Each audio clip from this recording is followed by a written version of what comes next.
¿Qué tal? En este video vamos a explicar lo que es la función racional, así como la caracterización de ella, y también cómo dibujar su gráfica. Para iniciar, vamos a decir que una función racional y igual a f de x tiene esta forma, donde es el cociente de dos funciones que son de forma polinomial o funciones polinomiales. También hay que recordar que las funciones polinomiales tienen esta forma o este modelo con coeficiente a sub índice n por x a la n, es la que nos va a dar el grado del polinomio, y así pueden suceder enseguida otro término a n-1 por x a la n-1 y así sucesivamente, bajando de grado hasta a sub 2 x cuadrada más a sub 1 x más a sub 0. Entonces podemos tener podemos tener x cuadrada, x cúbica, polinomios de ese tipo. No podemos incluir, hay que recordar que no podemos incluir exponentes fraccionarios o raíces cuadradas, raíces cúbicas. No podemos poner funciones trascendentes, pues no podemos poner en esas funciones logaritmos, exponenciales, trigonométricas, etc. Solamente polinomiales. Y la primera característica que vamos a ver es el dominio de una función racional.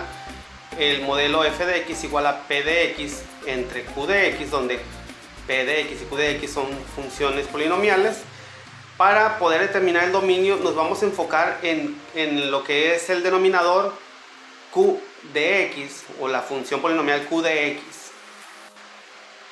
Entonces podemos entender que la función polinomial q de x debe ser distinta de 0. ¿Por qué? Porque si nosotros vemos la división, la función polinomial p de x entre 0, pues es indeterminado. No podemos obtener un punto en la gráfica que lo podamos escribir. No podemos graficar cuando el denominador es 0, es indeterminado. Y por lo tanto eso genera una discontinuidad en la función o en la gráfica. Entonces hay que encontrar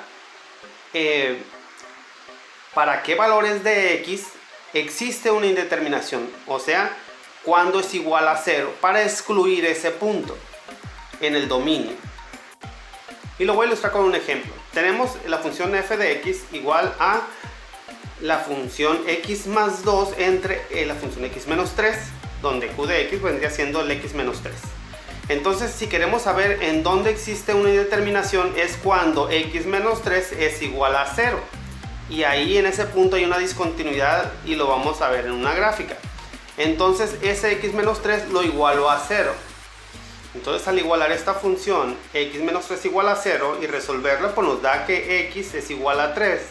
Y en ese valor de x igual a 3 existe una indeterminación. Hay una discontinuidad de esta función cuando x es igual a 3. ¿Sí? Entonces hay una asíntota vertical. Ahora vamos a ver qué es una asíntota. Y una asíntota es una recta, así como lo dice vertical, que cruza en x igual a 3. Y vamos a continuación a poder ver que como se vaya acercando este valor de x, se va a disparar la gráfica y va a tender a un valor muy grande o muy grande en negativo, o sea, va a tender como al infinito o al menos infinito. Y vamos a ver que justamente después aparece nuevamente, pero lo vamos a ver bien en la gráfica. Para complementar, pongo un nuevo ejemplo. Tengo g de x igual a 5x más 1 entre 2x más 3. Aquí pues vemos que el denominador es 2x más 3. Para obtener el dominio de esta función racional, pues tomo la parte del denominador 2x más 3, lo igualo a 0 y resuelvo para x. Y pues en este ejemplo x es igual a menos 3 medios, y ahí es donde se va a encontrar la asíntota vertical en esta gráfica. Y ahorita nomás para dejar indicado cómo quedarían las asíntotas de cada una de las funciones del ejemplo 1 y del ejemplo 2, pues queda puesto con línea verde una línea vertical discontinua, punteada. X igual a 3 es una línea vertical justamente que cruza en x igual a 3, y la otra en la otra gráfica, que sería x igual a menos 3 medios, que sería más o menos el menos punto 1.5, entre el menos 1 y el menos 2, igual las dos son líneas verticales. Ahorita no vamos a graficar la función de cada uno de ellos porque necesitamos ver la parte del rango, la parte de los interceptos y todas las demás características de la función. Ahorita nomás es ver el dominio y las asíntotas. Y pues vamos con el rango, también llamado contradominio o codominio, imagen. Hay varias formas que lo pueden manejar, pero es lo mismo. Sí, es la parte que nos da al sustituir el valor de la x y nos da una f de x o una y. ¿Sí? Entonces, para poder determinar el rango de la función, lo que tenemos que hacer es lo siguiente. Sustituimos la x por la y de la función original y la f de x por la x. Posteriormente pasamos el denominador, o la parte que está en la parte de abajo, el y-3 en este caso, lo pasamos multiplicando y hacemos el desarrollo. Posteriormente separamos, después de haber hecho el desarrollo, separamos los términos que contienen y. Podemos ver que hay un término del lado izquierdo y un término del lado derecho. Igual en ambos lados hay términos que no contienen y. Vamos a hacer el despeje. Y posteriormente vamos a factorizar y.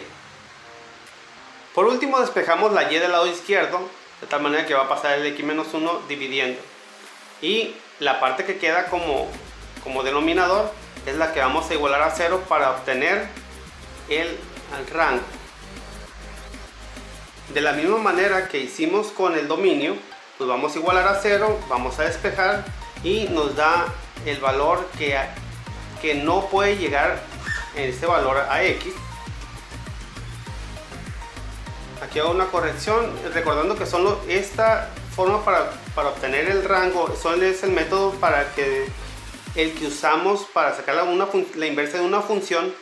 Al final se pone en lugar de f de x, se pone f de x a la menos 1, que viene siendo la inversa de la función original, que era x más 2 entre x menos 3, y las x las convertimos en y. Ahora la y es la que queda y menos 1 igual a 0, y entonces ya despejada nos quedaría y igual a 1. Es importante hacer esa aclaración porque si no, la asíntota horizontal pues tendríamos que ponerla en x, ¿no? Y la asíntota horizontal está en el eje de las y. Y pues vamos a aprovechar la gráfica. No borré la primera, la donde escribí o dibujé la asíntota vertical, para de una vez escribir o dibujar la asíntota horizontal, en donde vemos que cruza en y igual a 1. Y ya teníamos la de que cruzaba en x igual a 3. Recapitulando hasta aquí, tenemos que el dominio es de menos infinito hasta 3, y ese intervalo unión el intervalo de 3 a infinito, o sea, todos los números de menos infinito a infinito excepto el x igual a 3, y en el rango de menos infinito a infinito excepto x igual a 1, pero se pone en notación de intervalo el conjunto de menos infinito a 1 sin incluir al 1 más el conjunto del 1 hasta el infinito. Seguimos con las características, ahora vamos con los interceptos. Primero vamos con el eje de las x. Para esto tenemos que hacer de la función f de x hacerla 0. También podemos tener y ahí, ¿no? Tendríamos que hacer y igual a 0. Y sustituyendo la función, entonces sería 0 igual a x más 2 entre x menos 3. Si nosotros empezamos a despejar ahí para obtener el valor de la x, al pasar x menos 3 multiplicando el 0, pues va a dar 0 la parte izquierda. Solamente nos va a quedar x más 2. Y al despejarlo, el 2 pasa restando, entonces el intercepto en el eje de las x va a ser menos 2. Lo voy a ubicar en la gráfica. Ahí está ubicado el menos 2. Ahora, para encontrar el intercepto en el eje de las y, hacemos que x sea igual a 0. Entonces sustituimos el valor de x 0, que sería 0 más 2 entre 0 menos 3. Y pues se elimina esa parte, nos quedaría 2 entre menos 3 o menos 2 tercios. Eso también lo vamos a ubicar en la gráfica. Y para ir concluyendo con la gráfica, ya tenemos ahí los dos interceptos en el eje de las x, en el eje de la y. Ya podemos imaginarnos que va a cruzar para esa parte y va a ir cayendo a como se vaya acercando la asíntota vertical x igual a 3. Okay. Entonces le damos valores de Podemos darle más valores, ¿no? Pero si le damos de -3 ya podemos ver un punto un poco más arriba del que está en el intercepto, y así lo bajamos lo subimos a -2, -1, 0, 1, 2. En x igual a 3 ya sabemos que va a haber una indeterminación, y luego queremos ver qué pasa después en el 4, el 5, el 6, etc. Entonces vamos a sustituirlo en la función, y al sustituirlo pues nos da estos valores de f de x y lo podemos ubicar en la gráfica. Podemos ver que a como se vaya acercando el valor a x igual a 3 empieza a caer, y después aparece en una parte positiva grande y empieza a bajar nuevamente hasta donde, hasta acercarse a la asíntota horizontal, que es y igual a 1. Entonces, haciendo un resumen de todo lo que son las características de esta función racional, quedaría lo siguiente. Escribimos los datos de dominio y rango que ya habíamos calculado anteriormente, de -infinito a 3, unión de 3 a infinito, y rango de -infinito a 1, unión 1 e infinito. Tenemos los interceptos en el eje de las x y en el eje de las y, x igual a -2 y x igual a -2 tercios. Ahí los ubiqué en el plano donde está la gráfica. Aparte de tener su punto, le puse un cuadrado. Ahí están donde cruzan el eje de las x y y. Y las asíntotas verticales y horizontales en x igual a 3 y y igual a 1, como están puestos, dibujados en la gráfica. Y eso sería todo.